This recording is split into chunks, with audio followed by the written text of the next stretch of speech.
Today, I will be going over the best team from each Power 5 conference for the 2022 college football season. If you're new to the channel and you love college football or college football recruiting, go ahead and subscribe to the channel right now. It's free, and I post daily college football content at the minimum 3 times per week. And also, as I go through each Power 5 conference, if you agree with my choice, go ahead and smash the like button. If you disagree, comment below which team you think is the best team for that specific conference. Stay tuned and enjoy the video. Whose world is this? The world is yours. The world is yours. It's mine. Whose world? So like I said, the best team from each Power 5 conference for the 2022 college football season. Starting off, we have the ACC. And in my opinion, the best team for this upcoming year is the Clemson Tigers. The Clemson Tigers will have the crown placed on top of their heads once again in the ACC conference. And the reason for this is no different than it has been in the past. No one else in this conference can compete with them. Of the Tiger divisional opponents, by far the biggest challenger is North Carolina State. And Clemson is fortunate enough to have them in Death Valley for the 2022 college football season. The only other standout in the Atlantic Division would be Wake Forest. But they proved last year that they are no match for the Tigers, regardless of how good they are. When it comes to the league entirely, the biggest obstacle for Clemson would be North Carolina, as they have an outstanding head coach in Mack Brown and the second best 2022 recruiting class in the conference, only behind Clemson. Now, could there be a setback with recent losses of both their coordinators? Yes. Would that be enough to keep them from winning another ACC title? I don't think so.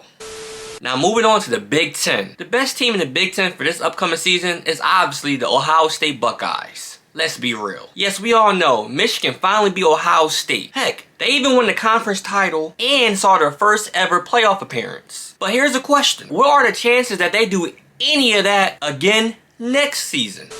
And that's no disrespect to Michigan, but the Big Ten is consistently the toughest conference in all of college football besides the SEC. You can't just snap your fingers and win in a league that is that physical. People need to know that you can beat your rival on an annual basis. Yet, even last year saw Michigan lose to Michigan State. And let's not even dive into how the Spartans had to blow multiple league games later on to really boost the Wolverines up in their race to win the East Division. We as college football fans know that the Ohio State Buckeyes has what it takes to consistently be the top dog in the Big Ten. This goes without even mentioning the fact that both Ohio State and Penn State has a better 2022 recruiting class than Michigan right now. So sorry, Michigan, I apologize. While 2022 was a spectacular year for you guys, the Big Ten will be back under the Ohio State Buckeyes control. Next, we're going to move on to the Big 12.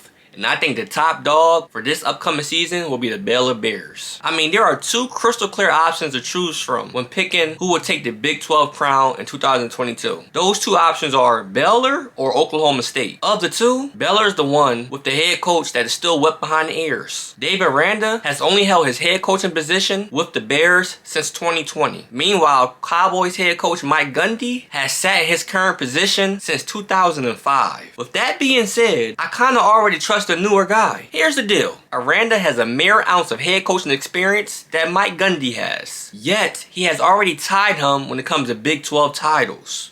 That says a lot. In other words, we most likely seen Gundy's peak at Oklahoma State, but there's no way that we can say the same about Aranda when considering his short time with Baylor. And as for the Oklahoma Sooners, they just lost their head coach in Lincoln Riley to USC and replaced them with a promising yet unproven Brent Venables. So they will probably be even less of a challenge for the Baylor Bears than the Cowboys will be next season.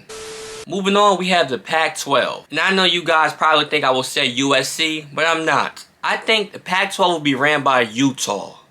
Yeah. Utah is one of those teams that has seemed to always be around. They have been a very formidable program in recent memory, having appeared in 3 of the last 4 Pac-12 championship games. But while Utah can always be trusted to make some noise in the Pac-12, what cements their spot as the top dog is the lack of competition in their league. Sure, USC is always a challenge for them in the Pac-12's South Division, and the Trojan did just acquire former Sooners head coach Lincoln Riley. However, I'm personally not ready to dive into the hype yet. Rather, I like to see Coach Lincoln Riley settle down in Los Angeles, go through a fall camp, go through their first couple of games, and prove that they're a reckon to be noticed. The only other true challenger will be Oregon, who has been a top team on the Pacific Coast for years. But they are also dealing with a new head coach and Dan Lanning, a man with no past experience in such a position. So yeah, if I'm hesitant with Lincoln Riley and USC, you know I'm hesitant with Coach Lanning and his new head coaching spot at Oregon.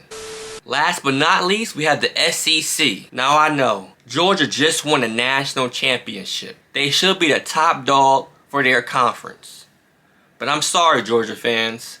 This upcoming season, the top dog is Alabama. Football fans may always enjoy seeing Alabama fall short of a national title, but it never stays that way. Bama haters were elated to see them fall in the semifinal game against Ohio State back in the 2014 season, yet still watch the Tide win it all the next year. That's not the only example either. Anti-Bama fans were so happy when Clemson won it all in 2016, but that didn't stop Alabama from winning it the next year. And while the Tide saw a 2-year hiatus after that win, they won it all in the COVID season, which was quite possibly the most overbearing squad of their last 3 title-winning ones. And today, like I said, the Georgia Bulldogs are the defending champions. They earned it, they got the crown. They're the top dog. But like I just described in the last couple of years, the Alabama Crimson Tide are out for revenge. At this rate, declaring that Alabama will be the best SEC team next season is not even a prediction. Rather, it's a story that we all have read too many times. And there you have it, the best team from each of the Power 5 conferences for this upcoming season. Comment below if you agree with my 5 schools. If you disagree, go ahead and comment below which school you think is the best for each conference. And if you like college football content like this, go ahead and smash the like button. And like I always say, if you love college football or college football recruiting, go ahead and subscribe to the channel right now because it's free. But until next time,